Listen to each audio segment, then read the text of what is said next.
Assalamualaikum warahmatullahi wabarakatuh. Halo semuanya teman-teman, selamat malam, selamat datang kembali di channel kesayangan kita, channel Ilo Ekstrim. Dan masih bersama saya Ilo, dimanapun teman-teman berada. Semoga teman-teman selalu dalam keadaan sehat walafiat, tanpa kekurangan satu apapun, amin amin ya rabbal alamin.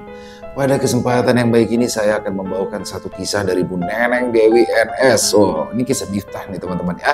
Tapi sebelum kita masuk ke dalam kisahnya, buat teman-teman yang mungkin belum subscribe channel Ilo Ekstrim, yuk bisa diklik dulu tombol subscribe-nya. Jangan lupa lonceng notifikasinya dinyalakan agar teman-teman selalu mendapatkan notifikasi dari konten-konten yang akan kami upload selanjutnya. Dan untuk channel Ilo Ekstrim, kami upload setiap hari teman-teman ya, setiap malam jam 7 malam waktu Indonesia bagian Barat. Oke, nggak pakai berlama-lama lagi, pasti udah gak sabaran kan untuk masuk ke dalam kisahnya. Kita langsung saja masuk ke dalam kisahnya. Bude Horor on Pesugihan penjual soto ayam.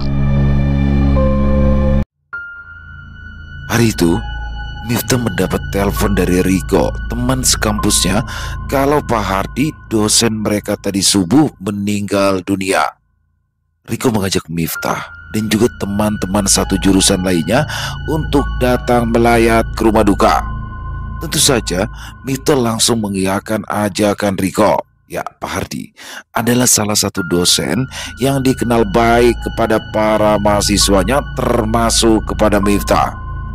Meninggal dunianya Pak Hardi itu menyisakan duka mendalam tersendiri untuk para mahasiswa di lingkungan Fakultas Pertanian tempat Miftah menimba ilmu di kampus tersebut. Singkat cerita, Miftah dan rekan-rekannya pun sudah sampai di rumah duka. Namun, di sini Miftah sedikit heran karena ia melihat kehadiran Pak Karsa di antara para warga yang ikut berdiri dan masuk ke tempat warga dan juga keluarga yang memandikan jenazah mendiang Pak Hardi. Pada awalnya, Miftah mengira mungkin saja Pak Karsa ini masih bertetangga dengan mendiang Pak Hardi atau masih keluarganya. Maka dari itu, Pak Karsa ikut serta menyaksikan proses pemandian jenazah sang dosen. Akan tetapi, gerak-gerik Pak Karsa yang sedikit mencurigakan diam-diam mengundang perhatian dari Miftah sedari jauh. Ketika jenazah mendiang Pak Hardi selesai dimandikan, pemuda itu sempat melihat Pak Hardi celingukan ke kiri dan ke kanan. Saat dia memastikan jika tidak ada lagi orang yang memperhatikan, tiba-tiba saja Pak Karsa menampung air bekas mandi jenazah Pak Hardi ke dalam sebuah botol kecil yang rupanya sudah disembunyikan oleh Pak Hardi dari balik jaketnya. Miftah semakin menyipitkan kedua matanya agar ia bisa melihat dengan jelas untuk memastikan kalau yang dia lihat tidaklah salah. Kenapa Pak Hardi nampung air bekas mandiin jenazah Pak Hardi ya? Buat apa coba? Pikirnya bingung. Mendadak, perasaan pemuda itu menjadi tidak enak. Dia merasa kalau air bekas pemandian jenazah tersebut akan digunakan untuk sesuatu yang tidak baik dan juga melanggar nilai-nilai agama yang dianutnya.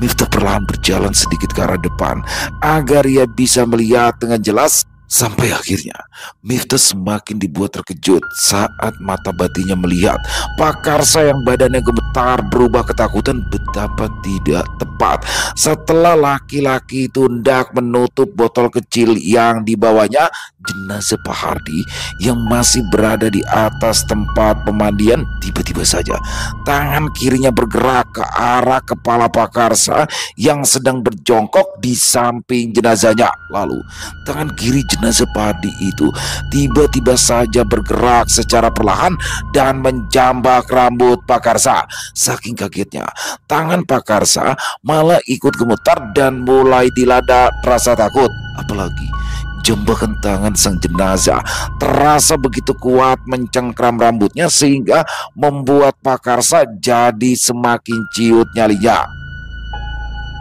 Akhirnya dia pun tak bisa menutup-tutup botol tersebut dengan benar sehingga yang ada malah justru botolnya tumpah tanpa sengaja tersenggol oleh tangan Pak Karsa sendiri. Rupanya Hal ini tanpa sengaja terlihat oleh salah seorang anak almarhum Pak Hardi yang bernama Tian yang baru saja datang dan hendak ikut memindahkan jenazah almarhum Pak Hardi ke ruang tengah untuk dikafani. Anda siapa? Kenapa Anda menampung air bekas mandiin jenazah bapak saya? Tegur Tian dengan suara nyaring yang cukup menyita perhatian orang-orang yang berada di tempat itu. Tentu saja, suara nyaring Tian tadi mengundang perhatian orang-orang di sana yang tadinya acuh tak acuh dan sibuk membantu pengurusan jenazah dan menghibur istri dan anak almarhum Pak Hardi yang sedang berduka. Kini perhatian mereka jadi teralihkan kepada Pak Karsa. Ya, semua mata kini tertuju kepada Pak Karsa yang gelagapan dan sedang mencoba melepaskan jambakan tangan almarhum Pak Hardi dari rambutnya. Ampun, saya tidak bermaksud apa-apa. Tolong bantu lepaskan jambakan di rambut saya, kata Pak Karsa masih dengan suara bergetar menahan rasa takut. Ya, laki-laki itu sangat takut kalau sampai orang-orang mengetahui niatnya yang hendak menjadikan air bekas pemandian jenazah tersebut untuk tujuan pesugihan. Takut dijadikan sasaran amukan keluarga almarhum Pak Hardi dan warga yang masih berada di sana, Pak Karsa pun mencoba lari meski harus merasakan rasa sakit di bagian kepalanya akibat jambakan tangan sang jenazah. Bahkan ada sebagian rambutnya yang ikut tercabut tapi tidak dipedulikan oleh laki-laki itu. "Hei, jangan lari kamu!" teriak Tian yang langsung mengejar Pak Karsa. Teriakan Tian kembali mengundang perhatian orang-orang sehingga di antara mereka pun ada yang refleks ikut mengejar. Saat Pak Karsa berlari melewati tubuh Miftah yang masih berdiri memperhatikan gerak-geriknya, tiba-tiba saja Miftah merasa ada dorongan untuk membacakan ayat kursi, lalu tangan kirinya yang mengandung ajian si Raja Keling dengan sigap mengusap punggung Pak Karsa. Zem! Dengan mata batinnya, Miftah melihat kalau ada bayangan samar berwarna merah yang kemarin sempat dilihatnya menempel di punggung Pak Karsa mendadak berubah menjadi sesosok kakek-kakek yang berwujud seperti seorang petapa. Namun bila seorang petapa biasanya identik memakai kain berwarna putih yang dililitkan di tubuhnya, tapi kali ini sosok kakek-kakek pertapa tersebut memakai kain berwarna merah. "Jangan kau coba-coba ikut campur urusanku, bocah tengik. Kau bukan tandinganku dan sukma laki-laki ini sudah ditakdirkan menjadi milikku." Bentak sosok petapa itu dengan seringai menakutkan, disusul tawanya yang mengekeh menganggap remeh pemuda itu. Sebuah tongkat bergambar tengkorak kepala manusia yang dipegangnya tiba-tiba saja dipukulkan ke kepala Miftah sebanyak 2 kali. Miftah yang tidak menyangka jika akan diserang begitu rupa tentu saja tidak siap, apalagi pemuda itu tadi tak sempat melakukan pemagaran diri. Akibatnya tubuh Miftah jadi terhuyung ke belakang. Beruntung salah seorang teman sekampusnya langsung menahan tubuh jangkungnya sehingga tak sampai membentur tembok yang ada di belakangnya. "Kamu kenapa, Mif?" tanya temannya yang bernama Beben itu. Miftah tidak menjawab. Dia sedang mencoba menetralisir sakit kepala hebat yang kini menyerangnya. Miftah terus memijit-mijit kepalanya sambil membacakan 3 surat kulhu di dalam hati. Energi negatif yang dipancarkan oleh kekuatan sosok kakek-kakek tersebut sepertinya mulai menyerang Miftah dari dalam. Tapi Miftah yang mulai memiliki banyak pengalaman dalam hal ini tentu saja tidak tinggal diam. Dia terus mencoba melawan dengan mengalirkan energi murni sambil terus melantunkan zikir di dalam hati agar tidak menarik perhatian orang-orang. "Alhamdulillah, terima kasih Allah atas perlindungan yang sudah Engkau berikan," ucap Miftah sambil mengusap-usap wajahnya dengan penuh rasa syukur. Saat Miftah mencoba mencari-cari keberadaan Pak Karsa, tiba-tiba saja dia melihat laki-laki itu sudah terkapar di halaman depan rumah mendiang Pak Hardi dengan sejumlah luka parah di sekujur tubuhnya. Darah segar mengucur dari hidung dan juga telinganya. Bahkan pakaian kemeja berwarna putih yang dikenakan oleh laki-laki itu kini sudah berubah warna, bercampur dengan ceceran darah yang berasal dari tubuhnya.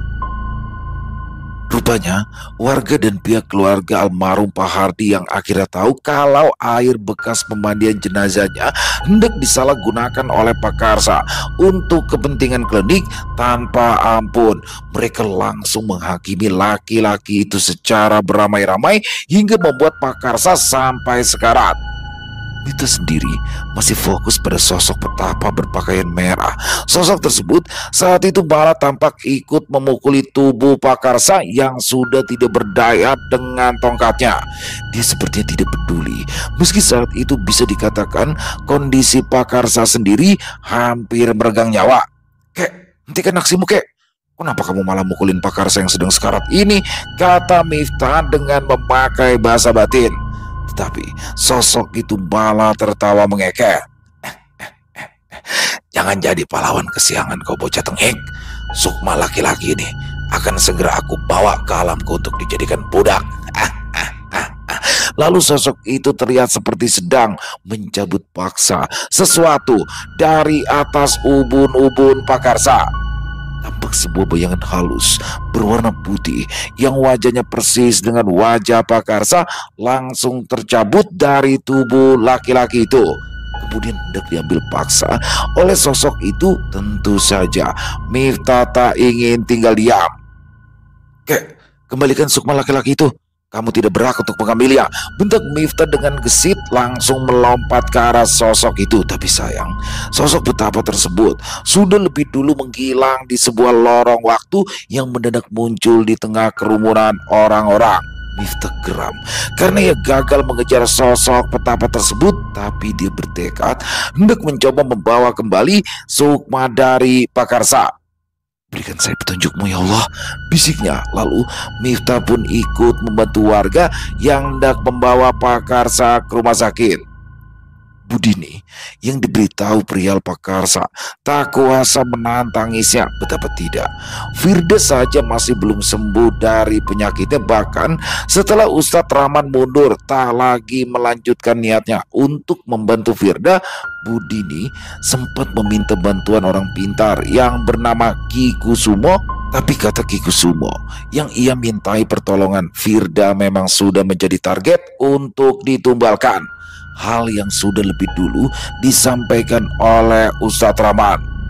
Tapi Ki Kusumo juga gagal untuk membantu Firda. Dukun yang sengaja didatangkan dari kampung Budini tersebut malah muntah darah dan kedua tangannya putus ditebas oleh senjata sakti sosok nenek-nenek bermata juling. Belum selesai urusan Firda, kini Budini malah harus terbebani oleh Pak Karsa yang setelah keluar dari rumah sakit malah lumpuh total seperti mayat hidup. Sejak Sukmanya diambil paksa oleh sosok petapa, kondisi Pak Karsa seperti diantara hidup dan mati. Semua harta benda dan segala kekayaan yang kini dimiliki oleh laki-laki itu seakan tak berarti lagi. Bahkan usaha soto ayam miliknya yang sudah menggurita dengan membuka banyak cabang di beberapa tempat kini mulai terabaikan dan tidak terkontrol lagi. Budini tidak tahu kalau Pak Karsa, Sukmanya telah diambil paksa oleh sosok pertapa yang menjadi salah satu jin pesugihannya gara-gara Pak Karsa gagal untuk mengambil air bekas memandikan jenazah milik mendiang Pak Hardi. Sementara itu adalah syarat utama yang harus dipenuhi oleh Pak Karsa setiap Jumat Kliwon. Sementara itu Firda sendiri memang sudah ditandai oleh sosok nenek-nenek bermata juling yang merupakan kekasih dari sosok kakek pertapa untuk dijadikan tumbal ketika Pak Karsa gagal menjalankan syarat pesugihan yang sudah ditetapkan oleh kedua jin pesugihan tersebut. Miftah sendiri mulai tak bisa tidur dengan nyenyak sebab ia sering bermimpi ditemui oleh Pak Karsa yang tangan dan kakinya dirantai oleh sebuah rantai yang terbuat dari besi. Rambutnya acak-acakan, pakaiannya lusuh dan compang-camping dengan robekan di sana-sini. Pak Karsa menangis, minta Miftah untuk menolongnya, dan hal itu terus berulang hingga beberapa malam. Miftah yang bingung harus mulai menolong Pak Karsa dari mana. Malam itu duduk termenung seorang diri di teras rumahnya, dan saat sendirian itulah mendadak dia teringat pada Nindi. Kalau aja ada si radio butut, pasti enak bisa diskusi nih. Aku juga jadi punya teman untuk lawan para demit, jadi gak bakalan capek sendirian. Nindi, kenapa baru 2 hari tinggal ke Garut? Aku udah kangen banget sama kamu. Kalau Miftah getir. Di pelupuk mata pemuda itu sontak tergambar seorang gadis bertubuh langsing dan tinggi dengan ciri khas rambut dikuncir serta mata belok yang lebih sering melotot galak. Miftah makan masih belum lupa kalau dulu Nindi suka menginjak kakinya dengan sepatu kets miliknya, memukul Miftah memakai tas lempang miliknya, dan bahkan juga suka protes setiap kali melihat Miftah makan semur jengkol. Nindi, kamu emang beda sama cewek-cewek lain. Kamu itu ngangenin, gumam sambil senyum-senyum sendiri. Miftah pun akhirnya mengeluarkan ponselnya. Dia mencari kotak Nindi. Tadinya dia hendak memencet tombol telepon, namun buru-buru dia urungkan niatnya ketika Rangga sang kakak tiba-tiba sudah muncul di belakang mengagetkannya. Cici yang lagi kangen sama Nindi, bengong melulu. Telepon dong pujaan hatinya. Kok gak jadi sih? Awas jangan kelamaan. Jangan kelamaan dianggurin, ntar Nindi keburu digebet cowok lain. Rangga terkikik menggoda sang adik, lalu pergi begitu saja meninggalkan Miftah seorang diri di teras rumah. Apaan sih? So tahu. Sugut Miftah yang langsung memasukkan ponselnya ke dalam saku kemejanya kembali. Miftah tidak tahu kalau nun jauh di Garut sana, rupanya Nindi juga sedang merasakan hal yang sama. Gadis itu terus saja memandangi ponselnya. Ia berharap akan ada notif pesan WhatsApp dari Miftah atau Miftah akan menelponnya. Tapi Nindi harus menelan kekecewaan sebab orang yang sudah mencuri hatinya itu tak kunjung memberikan kabar. Si kulkas 3 pintu beneran tega ya, nggak ngasih kabar sama sekali. Ngirim chat ya enggak, apalagi nelpon. Dia nggak tahu apa kalau aku lagi kangen banget sama dia. Belin, awas ya, ntar kalau ketemu bakal aku cewer telinganya. Nindi bersungut-sungut saking kesalnya. Ia melempar ponselnya ke atas pembaringan. Sekuat tenaga Nindi mencoba untuk memejamkan matanya, tapi yang ada malah ada Miftah yang menari-nari di pelupuk matanya. Wajah tampan khas orientalnya, senyum manisnya yang memamerkan susunan giginya yang rapi, sisi maskulinnya ketika melawan para demit, dan semua hal yang membuat Nindi tak bisa melupakan pemuda itu. Nindi akhirnya menutup wajah cantiknya dengan bantal, berharap bayang-bayang Miftah tak lagi memenuhi pikirannya. Nindi tidak tahu kalau selain Miftah ada pemuda tampan lain yang saat ini hatinya sedang berbunga-bunga memikirkannya. Seorang pemuda yang tidak kalah tampan dan menawan dengan 2 lesung pipit yang menambah nilai ketampanannya. Ya, dia adalah Randy yang sejak pertemuan pertama dengan Nindi sudah mengukir nama gadis itu dengan indah di relung hatinya. Ya Allah, tolong pertemukan kembali saya dengan gadis itu. Saya ingin membalas kebaikannya. Dan bila engkau mentakdirkan saya dan Nindi bersatu, saya ingin sekali menjaga Nindi dan membahagiakannya seumur hidup saya. Gumam Randy yang malam itu rupanya tak bisa memicingkan mata karena figur Nindi yang begitu kuat memikat hatinya. Sementara itu, keesokan harinya, Miftah akhirnya berhasil mendapatkan alamat rumah Pak Karsa. Kebetulan hari itu dia tidak ada jadwal kuliah, sehingga memutuskan untuk menemui Pak Karsa di rumahnya.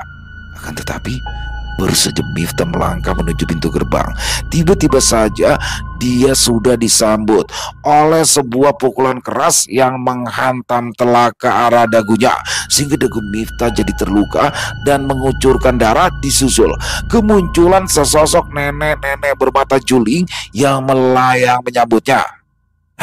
Siapa kamu? Mau apa kemari? Pulang. Di sini bukan tempat untuk main-main, bentak sosok nenek-nenek itu dengan arogan. Ya, sosok nenek-nenek juling bernama Nyai Kumala itu tidak tahu kalau pemuda yang kini berada di hadapannya bukanlah orang biasa. Justru dia adalah figur yang kini sudah mulai banyak membantai kaum jin kafir yang menyesatkan manusia dan mengganggu ketenangan hidup warga. Miftah tidak menjawab. Dia masih sibuk memindai sosok yang ada di depannya dengan maksud untuk mengukur seberapa dalam kesaktian sosok itu. Miftah tak mau lagi gegabah, apalagi mengulangi kesalahan yang sama. Sepertinya sosok nenek juling ini punya ilmu yang gak bisa aku remehin deh. Bahkan pancaran aura yang keluar dari tubuhnya membuat tubuhku mulai terasa sakit, seperti ada yang nusuk-nusuk dari dalam, pikir Miftah dalam hati. Tak mau kecolongan, diam-diam Miftah mulai membacakan surat-surat pemagaran di dalam hatinya, sekaligus untuk sedikit meredakan rasa sakit yang mulai menyerang tubuh jangkungnya. Kamu sendiri siapa, Nek? Tempat kamu tuh gak cocok ada di sini. Sana pulang ke pemakaman atau ke tempat-tempat wingit. Aku kesini mau jenguk Pak Karsa, pemilik rumah ini. Akhirnya Miftah buka suara, tapi ekor matanya tetap menatap ke arah sosok Nyai Kumala dengan penuh waspada. Bocah sombong, kamu tidak tahu sedang berhadapan dengan siapa. Berani-beraninya kamu samakan aku dengan jin-jin rendahan. Nada suara sosok Nyai Kumala mulai meninggi, karena dia tidak terima jika disamakan dengan sosok-sosok tak kasat mata yang suka tinggal di area pemakaman atau juga tempat-tempat wingit. Tangan kanan sosok nenek-nenek itu lalu menulis sesuatu di udara. Kali ini dia menggambar sebuah benda yang mirip dengan kurungan berukuran besar yang bisa memuat seorang manusia. Anehnya, saat gambar kurungannya selesai, sosok itu langsung mengembuskan gambar tersebut ke arah Miftah. Hal di luar prediksi Miftah pun terjadi. Apa yang digambar di udara oleh kedua tangan sosok itu kini menjadi nyata. Sebuah kurungan yang berukuran besar tiba-tiba sudah melayang menuju tempat Miftah berdiri. Kini tubuh jangkungnya sudah terkurung. Hal ini tentu saja membuat pemuda itu murka. Kamu nenek tua, ngapain ngurung aku? Salahku apa? Tunggu, protes Miftah. Sosok itu tidak menjawab. Sosok itu hanya tertawa terbahak-bahak. Kemudian sosoknya melayang masuk kembali ke dalam rumah Pak Karsa dengan cara menembus tembok. Miftah mencoba membebaskan diri dari kurungan gaib sosok itu dengan mengerahkan energi murninya, tapi gagal. Dia juga meninju kurungan gaib tersebut dengan tangan kirinya yang mengandung ajian si Raja Keling sambil meneriakkan takbir berkali-kali, tapi usahanya itu juga kembali gagal. Tak putus asa, Miftah akhirnya mengambil sabuk sakti dari dalam tas ranselnya. Dia lejutkan sabuk tersebut berkali-kali ke kurungan yang mengurung tubuhnya. Sedikit demi sedikit, tampak kurungan gaib itu mulai terkoyak di beberapa bagian. Kurungan gaib tersebut bahkan sudah ada yang susunannya terlepas. Senyum pun tersungging di bibir Miftah, membuatnya semakin bersemangat untuk merusak kurungan gaib yang menghalangi ruang geraknya. Sementara itu, Budini hanya bisa menangis melihat kondisi Firda yang tubuh menghilang kini semakin kurus, bahkan dipenuhi oleh luka-luka lebam berwarna kebiruan. Firda bahkan kini menolak untuk minum susu, tak mau makan, tak mau diberi cemilan untuk bayi, dan setiap kali disuapi oleh Budini pasti akan dimuntahkan kembali. Firda lebih banyak menangis sehingga membuat hati ibu manapun akan tersilet melihatnya. Kini sosok nenek-nenek bermata juling itu merasa sudah saatnya untuk menumbalkan Firda. Karena Pak Karseng sudah gagal untuk mengambil air mandi jenazah, ditambah lagi sosok itu memang paling suka memakan bayi yang usianya di bawah 2 tahunan. Lidah panjang sosok itu tampak mulai menjulur, bahkan menjuntai hingga ke bawah. Sorot mata cekungnya tampak berbinar, seakan sedang melihat ada makanan lezat di hadapannya. Akhirnya, setelah sekian lama, aku bisa menikmati tubuh mungil ini. Jantung bayi ini pasti rasanya legit, darahnya juga pasti manis. Aku sudah tidak sabar ingin segera menggigit kaki mungil itu. Pasti rasanya sedap sekali, kata sosok Nyai Kumala yang tangan kirinya perlahan mulai membelai kepala Firda. Firda pun langsung menangis kejar, seakan tahu kalau saat ini dirinya sedang berada dalam bahaya yang mengancam nyawanya. Budini yang hanya seorang manusia biasa yang tidak bisa melihat hal-hal tak kasat mata segera menggendong Firda, tapi mendadak kedua tangan perempuan itu menjadi kaku, tak bisa digerakkan. Budini langsung ketakutan saat dia melihat Firda yang melayang di udara seperti ada tangan yang mengangkat tubuh mungilnya. Saking syoknya, Budini pun jatuh pingsan. Tangis Firda semakin nyaring terdengar menyayat hati siapa saja yang mendengarnya ketika tangan kurus sosok Nyai Kumala tiba-tiba sudah berada di atas dada Firda dengan maksud hendak membedol paksa jantung bayi malang itu. Akan tetapi, baru saja ujung kukunya yang panjang berwarna hitam itu hampir menggores kulit sang bayi, tiba-tiba saja sebuah benda panjang yang berbentuk sabuk sudah melayang menghantam wajah kurusnya. Bukan hanya sekali, tapi 2 kali berturut-turut, sehingga mata julingnya juga sempat terkena sabetan sabuk tersebut. Ah, sial, mataku, siapa yang sudah lancang memukul wajahku? Bentak sosok Nyai Kumala di antara jerit kesakitan yang keluar dari mulutnya. Tak lama kemudian, muncul Miftah yang sudah berdiri gagah berkacak pinggang di hadapan sosok Nyai Kumala. Disusul sabuk sakti yang kini berputar balik dan langsung tergenggam di tangan kiri Miftah. Kamu, sepertinya sosok Nyai Kumala hampir tidak percaya kalau pemuda yang tadi ia remehkan kini sudah berhasil terbebas dari kurungan gaib miliknya. Bahkan sekarang, Miftah sudah membalas dengan melakukan serangan balik kepadanya. Namun, Miftah yang tidak mau membuang energi percuma hanya tersenyum. Dia bertekad untuk segera menghabisi sosok Nyai Kumala.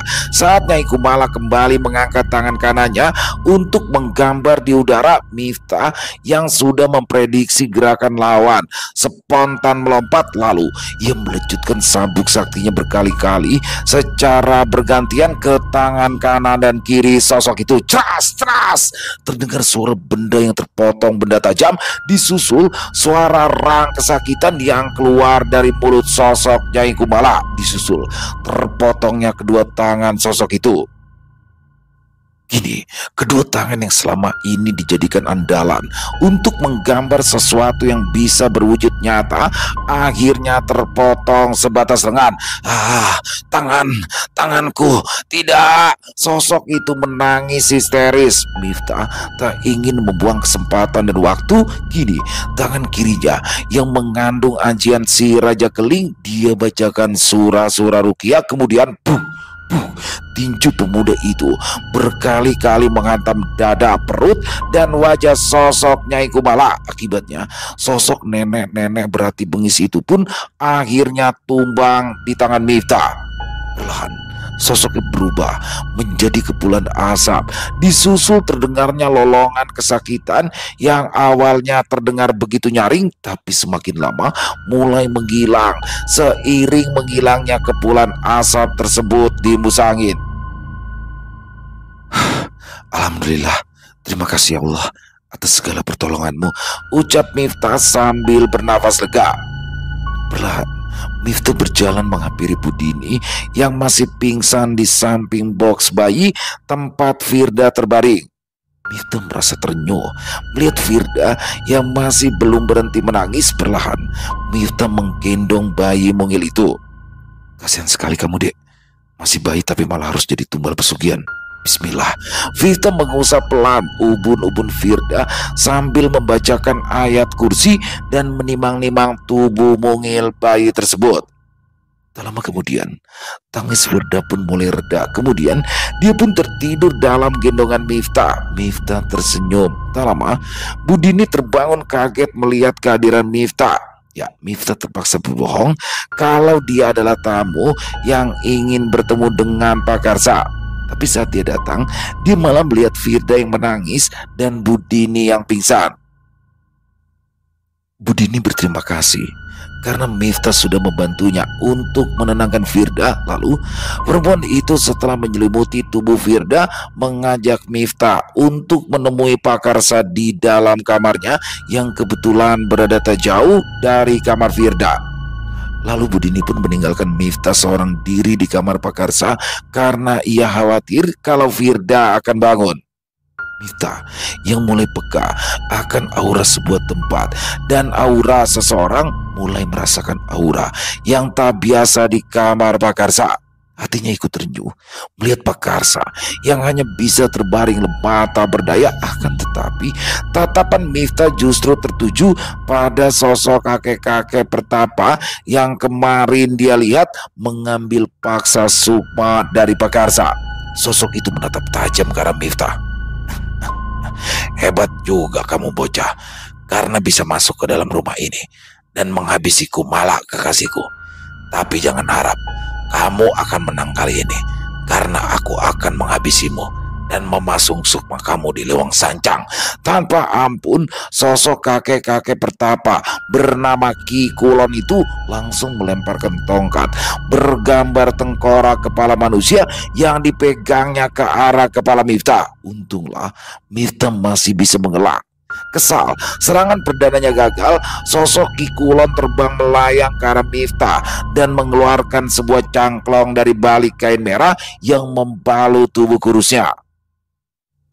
Sosok Ki Kulon menghisap cangklong tersebut lalu mengembuskan asapnya tepat ke arah wajah dan tubuh Miftah. Rupanya itu adalah upaya sosok Ki Kulon untuk menghipnotis Miftah dan menguras semua kekuatannya. Miftah terbatuk-batuk, kedua matanya terasa perih, tubuh Miftah sempat terhuyung ke belakang, pandangannya pun kabur, tubuh jangkungnya pun ambruk ke lantai.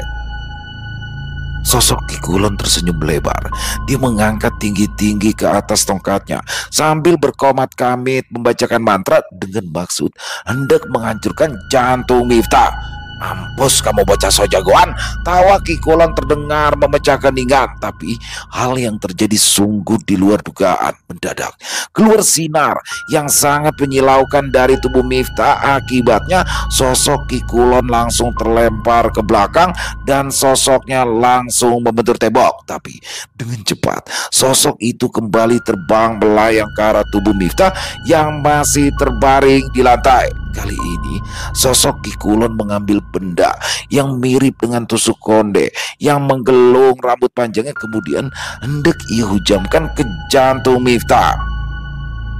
Kembali hal di luar nalar pun terjadi. Justru benda yang mirip dengan tusuk konde tersebut malah berbalik menusuk leher Ki Kulon dengan begitu dalam sehingga sosok itu menjadi kesakitan akibat lehernya yang kini bolong dan mengucurkan cairan berwarna kehijauan seperti cincau hijau. Sosok Ki Kulon memegangi lehernya sambil berjalan mundur ke belakang. Saat itulah dia baru menyadari kalau Miftah bukanlah lawan yang bisa dianggap remeh. Bahkan kini sabuk sakti milik Miftah tiba-tiba saja melesat keluar dari pinggang pemuda itu lalu meliuk-liuk di udara untuk beberapa saat sampai akhirnya melesat dengan cepat melecut tubuh sosok Ki Kulon hingga sosok itu terus berteriak-teriak kesakitan. Sampai akhirnya tanah yang dipijak oleh Ki Kulon perlahan bergetar seperti adanya gempa lalu rengkah membuka menelan sosok Ki Kulon untuk masuk ke dalamnya. Setelah itu tanahnya kembali tertutup sendiri meninggalkan suasana hening namun tidak semencekam tadi. Miftah berterima kasih kepada Raden Jayaraga, sang hodam penjaga yang sudah membantunya membawakan Sukma Pakarsa yang sempat dicuri oleh sosok Ki Kulon. Pakarsa matanya berkaca-kaca saat tahu jika Tuhan masih memberikannya kesempatan untuk hidup. Dia pun pada akhirnya menceritakan peristiwa setahun yang lalu yang mana itu sudah merubah hidupnya sekeluarga. 1 tahun yang lalu, di sebuah rumah sederhana milik Pakarsa dan Budini istrinya, tampak Pakarsa yang sudah bersiap-siap untuk mengeluarkan gerobak soto ayam jualannya. Budini berdiri di belakang sang suami, membawakan gas melon beserta regulatornya. Pakarsa mendorong sebuah gerobak tua yang kaca depannya sudah retak tapi hanya diplester seadanya dengan menggunakan lakban berwarna hitam.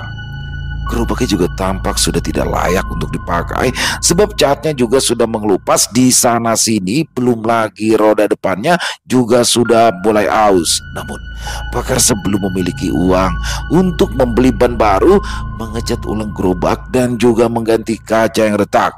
Karena memang penghasilannya sebagai penjual soto ayam tidaklah seberapa, bahkan bisa dikatakan sangat pas-pasan. Ya, Pakarsa adalah seorang penjual soto ayam. Pakarsa berjualan secara berkeliling dari kampung yang satu ke kampung yang lain. Laki-laki berusia 30 tahunan itu begitu gigih untuk mencari nafkah demi bisa memenuhi kebutuhan istrinya yang sedang hamil 8 bulan dan Dava, anak sulung mereka yang berusia 5 tahun.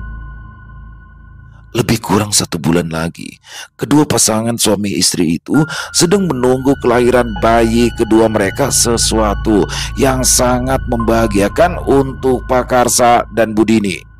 Meski demikian, ada rasa sesak yang mengimpit dada laki-laki itu sebab dia masih belum menyiapkan persiapan apapun untuk menyambut kelahiran anak keduanya. Bahkan tabungan untuk persiapan lahiran Budini pun Pakarsa masih belum punya. Hal itu terjadi karena dagangannya yang selalu tidak laku, bahkan tidak jarang Pakarsa harus gigit jari saat pulang ke rumah dan hanya bisa membawa uang 20.000 saja. Karena memang sedari pagi sampai malam ia berkeliling, jualannya itu hanya laku 2 porsi saja. Bahkan pernah juga Pakarsa tidak membawa uang sepeser pun akibat tidak ada yang membeli jualannya sama sekali. Hal ini tentu saja membuat Pakarsa jadi kasihan kepada anak dan istrinya yang terpaksa harus menahan lapar seharian. Untunglah Budini adalah seorang istri yang mau menerima kondisi sang suami apa adanya. Budini tidak pernah sekalipun mengeluh, apalagi meninggalkan Pakarsa. Dia percaya kalau Tuhan hanya sedang menguji keimanan mereka dan Budini lebih memilih untuk tidak menyerah pada keadaan. Sabar ya Pak, mungkin memang hari ini jatah rezeki kita memang hanya segitu. Tetap harus kita syukuri, kata Budini malam itu ketika Pakarsa menyodorkan uang hanya 10.000 rupiah saja. Itu pun berupa uang 5 lembar uang kertas pecahan 2.000 yang bentuknya sudah lecak. Budini tetap menerima uang itu dengan penuh rasa syukur. Sebenarnya ada rasa kecewa dalam hati perempuan berusia 25 tahun itu, akan tetapi dia mencoba menekan perasaan itu sedalam mungkin agar jangan sampai muncul ke permukaan dan makin menambah beban berat suaminya. Maafin Bapak ya Bu, Bapak sudah jadi suami yang gagal untuk membahagiakan ibu dan anak kita, ucap Pakarsa dengan raut wajah penuh kesedihan terpahat jelas di wajahnya yang kini tampak lebih tua dari usia sebenarnya.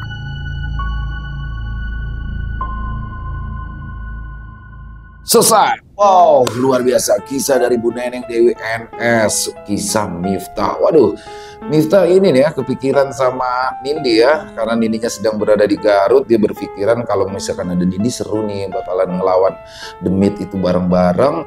Dan bagaimana di sini Nindi juga ternyata di Garut mikirin Miftah tuh. Dua-duanya sama-sama gengsi ya untuk saling mendahului menelpon. Dan ternyata juga Randy di Garut ini juga kepikiran tuh sama Nindi. Wah, bahaya banget ya. Kayaknya bakalan terjadi cinta segitiga nih ya. Dan bagaimana di sini Pak Karsa yang awalnya adalah seorang penjual soto ayam ternyata telah melakukan pesugihan air bekas memandikan jenazah ya teman-teman. Di sini bagaimana sosok itu menagih sesuatu yang mana dia harus menyediakan ini seminggu sekali ya, menyediakan air mandi bekas jenazah kan susah banget ya, seminggu sekali loh, kalau nggak ada dianya yang diambil atau ini sudah menyerang anaknya. Makin seru aja. Dan bagaimana apakah nanti Miftah bisa menolong Pak Karsa dan keluarganya, semakin seru aja. Terima kasih Bu Neneng atas kisahnya, ditunggu lagi untuk kisah-kisah selanjutnya dan semoga kisah barusan bisa menghibur teman-teman semua para pecinta penikmat horor misteri, lebih khususnya lagi kepada para subscriber dari channel ILO Extreme. Buat yang mungkin punya komentar lain, yang punya pendapat lain, bisa menuliskan di dalam kolom komentar ataupun hanya sekedar saling menyapa, silakan. Insya Allah kami akan menjawabnya satu persatu. Buat teman-teman yang suka dengan videonya, bisa diklik tombol like, tombol jempolnya, boleh juga dibantu ya di share link videonya ini ke teman-temannya yang lain agar juga ikut merasa terhibur. Dan sekali lagi buat teman-teman yang mungkin belum subscribe, yuk bisa diklik tombol subscribe. Jangan lupa lonceng notifikasinya juga dinyalakan agar teman-teman selalu mendapatkan notifikasi dari konten-konten yang akan kami upload selanjutnya. Dan kami juga ingin mengucapkan terima kasih ya kepada seluruh teman-teman yang sudah selalu setia hadir, yang sudah selalu mendukung kami, karena teman-temanlah kami selalu bersemangat berkarya di setiap harinya. Buat teman-teman horor misteri ya, yang diangkat dari kisah nyata yang berdasarkan pengalaman pribadi, apabila mungkin berkenan untuk dibawakan di channel kami, silakan bisa mengirimkan kisahnya ke nomor telepon kami yang ada di sini. Bebas kiriman kisahnya, boleh dalam bentuk tulisan, boleh dalam bentuk rekaman suara, pokoknya senyamannya teman-teman aja. Dan buat teman-teman yang sudah mengirimkan kisah, kami ucapkan terima kasih. Di akhir kata, saya Ila mengucapkan permohonan maaf apabila mungkin dalam pembawaan kisahnya barusan ada kata-kata saya yang salah, ataupun ada kata-kata saya mungkin yang kurang berkenan. Saya mohon dibukakan pintu maaf yang seluas-luasnya. Sampai berjumpa lagi di konten-konten kami selanjutnya yang pasti tidak kalah ngerinya, yang pasti tidak kalah seramnya. Masih bersama saya Ilo di channel ILO Extreme. Salam sehat, sukses selalu untuk kita semua. Wassalamualaikum warahmatullahi wabarakatuh.